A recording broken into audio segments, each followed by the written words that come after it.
નવસારીમાં વાવાઝોડાથી થયેલ સહાય મુદ્દે કોંગ્રેસના આરોપો. સરકારમાંથી યોગ્ય સહાય ન મળી હોવાનો કોંગ્રેસે આરોપ લગાવ્યો છે.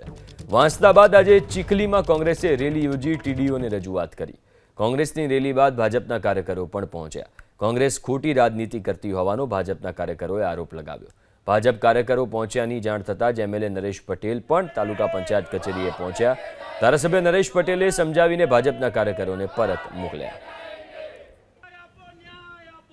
એક જુઠ્ઠાલાલે એવી વાત કરી કે અમે સરકારી પેકેજ લઈ આવ્યા છે, પરંતુ સરકારી પેકેજ જેવી કોઈ વાત કરી નથી.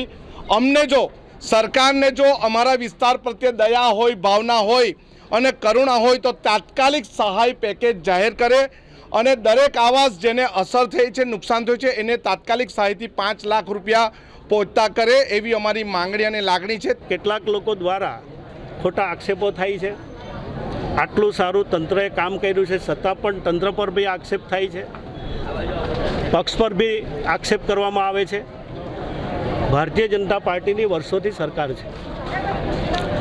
ભારતીય જનતા પાર્ટી જ્યારે આવી આપત્તિ સમયે પછી કે કોઈ પણ સમયે પક્ષાપક્ષીથી પર રહીને કામ કરે છે.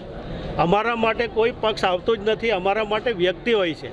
જ્યારે જે ઘરને નુકસાન થતું હોય એને કેવી રીતે સહાયભૂત બનવું એ અમારી જવાબદારી છે. તેમ છતાં એ લોકોનો વિષય છે અને એ લોકોના વિષય પ્રમાણે જે રીતે જે અત્યારે ચર્ચા ચાલે છે, વાંસદાની અંદર પણ જે રીતે આક્ષેપ થયા છે અને અહીંયા પણ એટલા માટે કાર્યકર્તાઓ બધા ભેગા થયા. પણ મેં તરત મને જાણ થતાં જ હું આવ્યો છું અને એ લોકોને કહ્યું છે કે ભાઈ તમે લોકોએ રાત દિવસ કામ કર્યું છે, તમે કોઈ મન બગાડવું નહીં. આપણે સાથે મળીને અત્યારે સરકાર અને આપણે લોકોની વચ્ચે છે ને ભવિષ્યમાં પણ રહેવાના છીએ અને જેને નુકસાન થયું છે ને અત્યાર સુધી આપ્યું છે ને હજુ પણ નોર્મ્સથી વધારે વિશેષ પેકેજ માટે પણ આપણે વિચાર કરી રહ્યા છે અને સરકારના ધ્યાનમાં પણ પૂરું એમના ધ્યાન પર પણ છે.